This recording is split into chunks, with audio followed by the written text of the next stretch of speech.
Hello, beautiful people, and welcome to the Service Dog channel.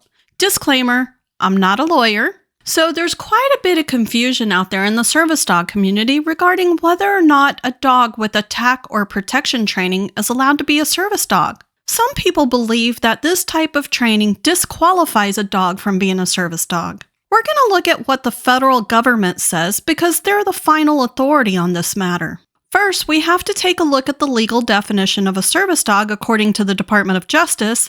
Then we'll see what Title III says about attack and protection training. Under the ADA, a service animal is defined as a dog that has been individually trained to do work or perform tasks for an individual with a disability. The task performed by the dog must be directly related to the person's disability. The key words in this definition are dog, individually trained, and work directly related to the person's disability. In the most commonly used documents for looking up ADA guidance on service dogs, attack and protection training are not directly addressed, but they are addressed in the Title III regulations, which can be found on the Federal Register website. The Federal Register is a daily journal of the federal government, and it contains regulations, proposed rules, and notices of public interest, executive orders, proclamations, and other presidential documents. This is what the website looks like. The internet address for the Federal Register is federalregister.gov.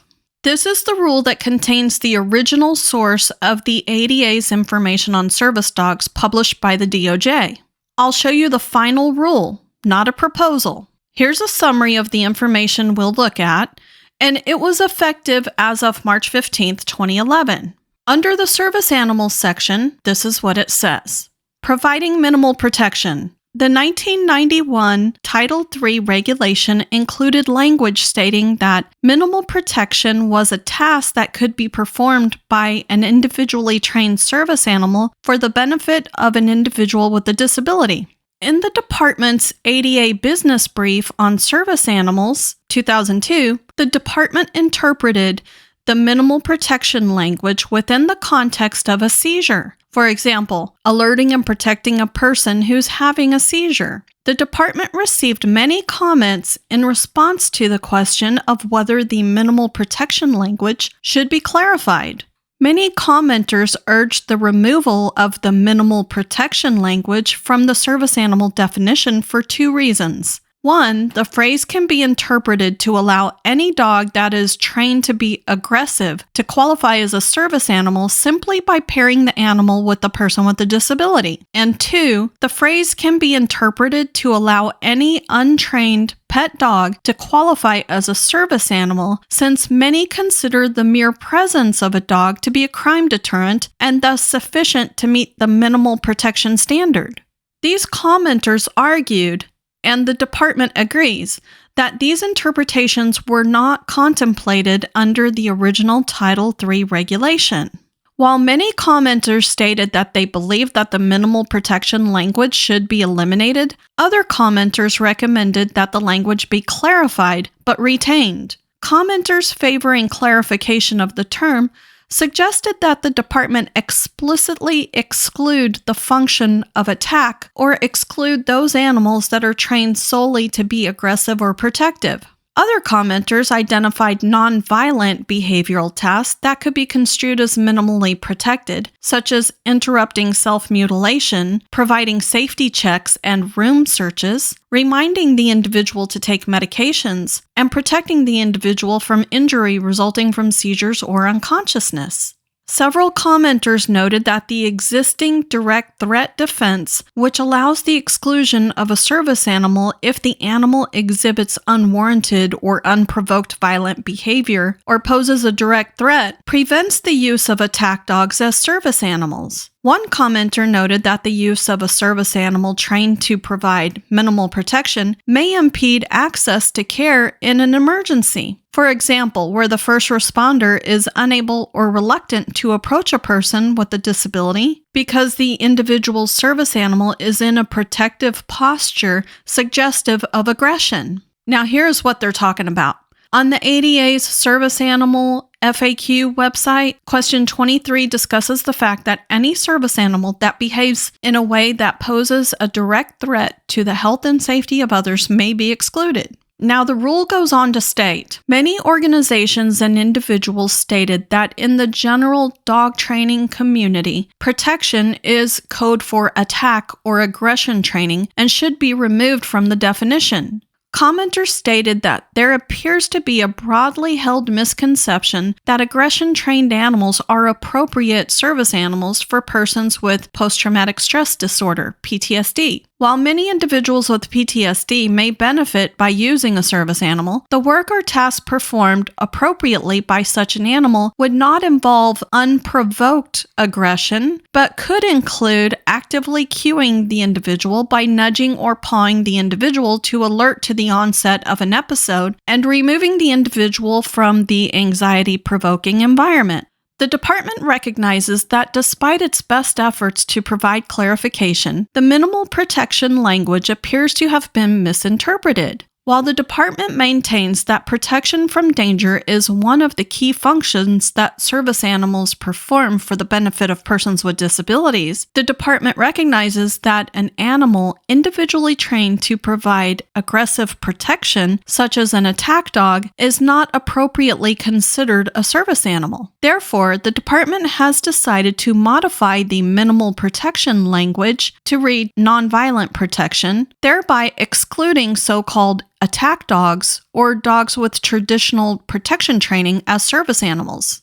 The department believes that this modification to the service animal definition will eliminate confusion without restricting unnecessarily the type of work or task that service animals may perform. The department's modification also clarifies that the crime deterrent effect of a dog's presence by itself does not qualify as work or task for the purposes of the service animal definition. The next section is alerting to intruders. The phrase alerting to intruders is related to the issues of minimal protection and the work or task an animal may perform to meet the definition of a service animal. In the original 1991 regulatory text, this phrase was intended to identify service animals that alert individuals who are deaf or hard of hearing to the presence of others. This language has been misinterpreted by some to apply to dogs that are trained specifically to provide aggressive protection, resulting in the assertion that such training qualifies a dog as a service animal under the ADA. The department reiterates that public accommodations are not required to admit any animal whose use poses a direct threat. In addition, the department has decided to remove the word intruders from the service animal definition and replace it with the phrase, the presence of people or sounds. The department believes that this clarifies that so-called attack training or other aggressive response types of training that cause a dog to provide an aggressive response do not qualify a service dog as a service animal under the ADA. Now, after reading all of this information, I called the ADA information line to verify that what I thought it's saying is correct. The recording of the call is legal because it's only required one-party consent. One-party consent means that an individual can record conversations that they are a part of without the other person's consent. If you're part of the conversation, you can record it. I called from and to one-party consent jurisdictions. So this is a legal call. Listen to the phone call. Hello? Hi, sorry about that. I have a question. If there's a service dog, Okay. if there's a service dog and the dog is trained to perform work or a task for a person with a disability and the work is directly related to the disability, but the dog also has protection training or attack training, does that disqualify it from being a service dog? That, okay. We have that. That's not an ADA question. The ADA, okay, we don't. The ADA is not a service dog's law. Let me just say that. We say this people contact us if they're being denied service or refused entry because they have a service dog because of their disability. But as far as the training and the attack, and if someone saying that it's not a service dog, or I'm not, I don't understand the question. I saw somebody who told a lady that because her service dog has attack training, then it's not allowed to come in the store even if it's trained as a service So how dog. do they know that the dog has attack training? You asked two questions. Yeah, because the lady told them that that the dog was trained to attack. And that, no. They can ask two questions. If it's a service dog, and what task has it been trained to perform? Now, if the lady said, "Oh, it's only attack training," then that's not considered a service dog. Right, I understand. So it's how she answered the question that I don't know. So if she said it's trained to attack, then they don't have to allow it in. They still have to allow it in if it is by definition a real service dog. They don't have to allow it in if she's saying it's just trained to attack. Okay, even if it's a qualified service dog related to her disability? She would have to tell them what it's trained to do based upon a disability. Right. If she's saying it's trained to attack, then no, that's not considered a service dog. Right, but if that's just additional training, then that doesn't disqualify it, right? That's the thing. You don't have to even tell about trained to attack. Right. When they say, what is the dog trained to do, they want to know, what has it been trained to do based upon a disability? So if I go carry my dog into an establishment and then I say it's trained to attack, of course, the establishment will say, get out. No. Yeah. Okay. All right. I think that answers my question. Thank you. No problem. Bye. Bye. Okay, after reading all this information and calling them myself, these are my conclusions on attack and protection training of service dogs. The training does not qualify as a task or work a dog can be trained to perform that is directly related to a person's disability. It has to be trained to do other things that relate to the person's disability. Being attack or protection trained does not disqualify the dog from being a service animal. If your service animal is attack or protection trained, or you plan to have it trained for that, keep it to yourself. It should never come up as an answer to what task or work is your dog trained to perform. Never use that information to threaten anyone. If you're in a store and someone starts verbally attacking you about your disability or the use of your service dog, never tell them that your dog is trained to attack.